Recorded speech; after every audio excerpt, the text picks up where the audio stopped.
በተዘጋ ቤት ውስጥ ገብተህ ሰላም ይሁን ለኔ ብለሃል። ችግሬን የረሳሁበት ልነሳ እስኪ ላምልክህ በተዘጋ ቤት ውስጥ ገብተህ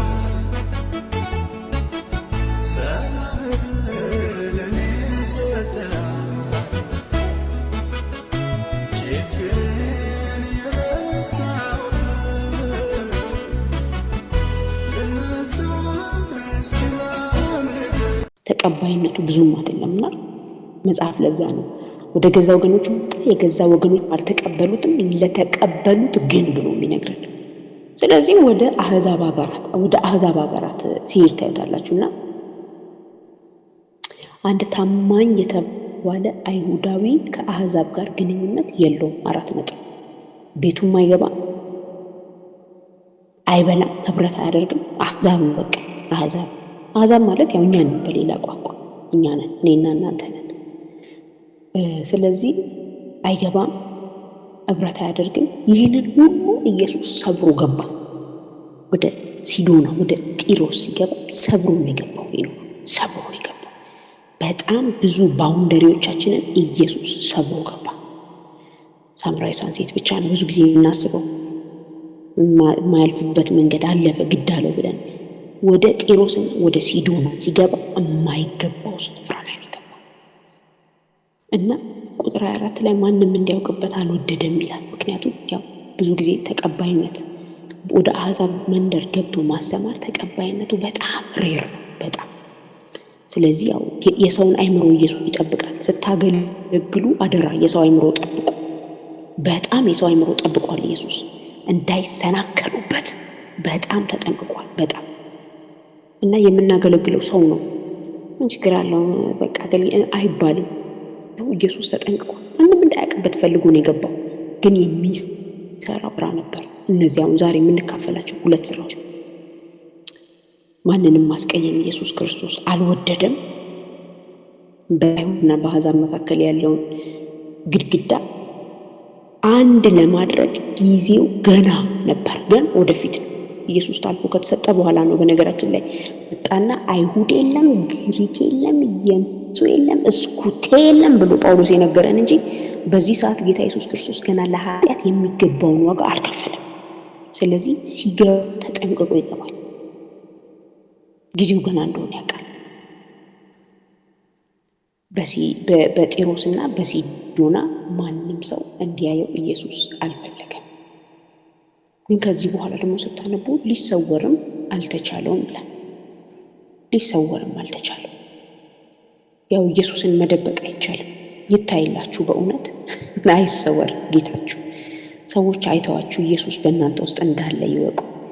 ሰዎች ሳትጸልዩ ጴንጤ ነኝ ሳትሉ ምንም ሳትሉ ኢየሱስ በእናንተ ውስጥ እየኖረ እንዳለ ይታወቅ።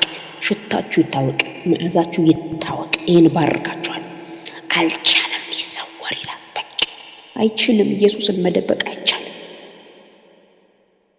ኢየሱስ ያድናል። እና ጌታ ባገለገለበት ዘመን ሊሰወር ስለማይችል ሁሉ ጊዜ የሰውን ሕይወት ያገኛል። ኢየሱስን መሰወርን የማይወድ የማይችል ሰው ሁሉ ጊዜ እግዚአብሔር ለዚህ ሰው ሕይወትን ነፍስን አሳልፎ ይሰጠው እና በዚህ መካከል እያለ ስለ ልጇ የማለደችን አንዲት ሴት ሲሮፊንቃዊት ሴት እዚህ ክፍል ላይ ታገኛላችሁና እኔ ምናልባት ክፍሉን ባነብ ደስ ይለኛል። ማንም እንደዚህ ይላል። ከዚያም ተነስቶ ወደ ጢሮስና ወደ ሲዶና ሀገር ሄደ። ወደ ቤትም ገብቶ ማንም እንዳያውቅበት ወደደ። ቁጥር 24 ነው ማለት 7:24 ማንም እንዳያውቅበት ወደደ፣ ሊሰወርም አልተቻለውም። ወዲያውም ግን ታናሺቱ ልጇ እርኩስ መንፈስ ያደረባት አንዲት ሴት ስለ እርሱ ሰምታ መጣችና በእግሩ ላይ ተደፋች። ሴቲቱም ግሪክ፣ ትውልዷ ሲሮፊንቃዊት ነበረች። ከልጇ ጋኔን ያወጣላት ዘንድ ለመነችው። ኢየሱስ ግን ልጆቹ በፊቱ ይጠግቡ ዘንድ ተይ፣ የልጆቹን እንጀራ ይዞ ለቡችሎች መጣል አይገባምና አላት። እስከዚህ ድረስ ልጄ በጋኔል ታማለች። ይሄ ነው ጥያቄዋ። ሌላኛዎቹ ክፍል ላይ ነው በጠበጠቻቸው።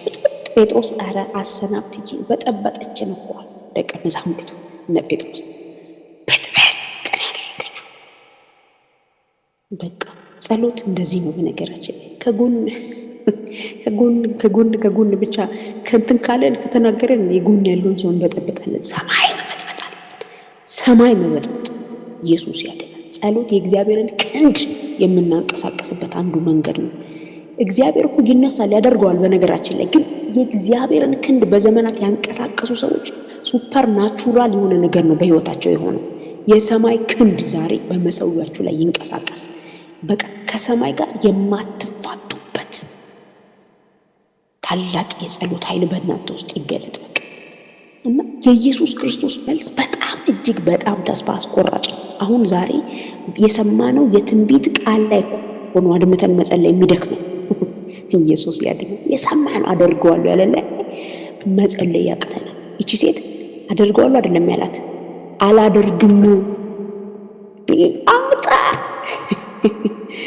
በቃ አንተ ያልከው ይሁን ብላቶች፣ አንተ ያልከው ይሁን። በነገራችን ላይ በጣም የምጠላው ጸሎት ነው በጣም። ምክንያቱም ምን አልፈቅድም እንደዛ። የእናንተን አላውቅም ወገኖቼ። ታስታውሳላችሁ ኤሊ በመቅደስ ተቀምጦ እግዚአብሔር መልእክት ላከለት። እነ አፍኒንና እነ ፊንሐስ መቅደስ ውስጥ ያለውን የመስዋዕት ምግብ እንክት አድርገው እየበሉ ነው። በመቅደስ ውስጥ ከሴቶች ጋር እየተኙ ነው። ኤሊ ተነሳ ብሎ ላከበት።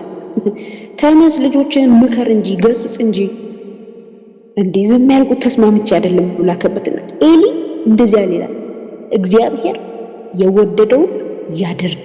አይገርም? አይባልም እግዚአብሔር እንደዚህ። ልጆቹንም ደግሞ ነካን አደረገው። አረ ተው ልጆቼ አይነ ከመቅደሱ መቆረጥ ይችል ነበር ልጆቹ።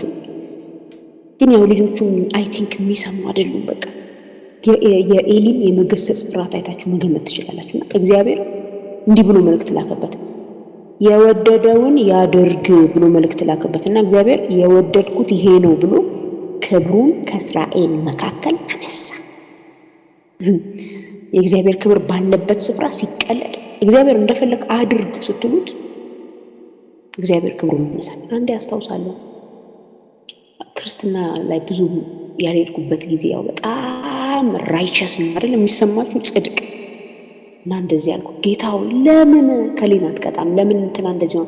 ለምን እንዲሆናሉ? ለምን ቤት ለምን እንዲሆናሉ እላለሁ በጣም እና ተኝቼ ይህንን ሊያስተምረኝ ስለፈለገ ምድር ለሁለት ተከፍላ አየሁና ታላቅ ጨለማና ታላቅ ብርሃን።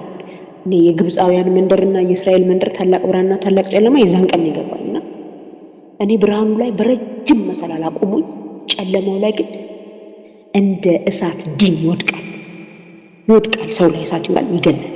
በቃ ነፍሴ በጣም ተጨንቃለች። በቃ እጮሃለሁ ጌታ ሆይ ይበቃል እና ሰዎች ከእሳት ያመለጠውን ደግሞ ድብና ጅብ ይበላቸዋል ምድር ላይ ማለት ነው።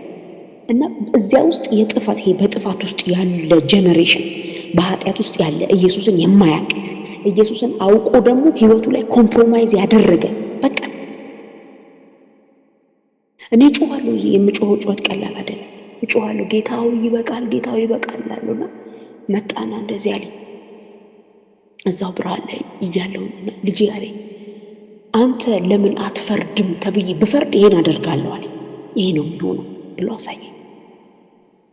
እና ከዚያ ቀን ጀምሮ አንተ የፈቀድከውን አድርግ አንደኛ፣ ሁለተኛ ደግሞ አትፈርድም ወይ የሚል ጸሎት ለዘለዓለም በጣም ከባድ ነው። እና እግዚአብሔር አንተ እንደፈቀድክ አድርግ አይባልም።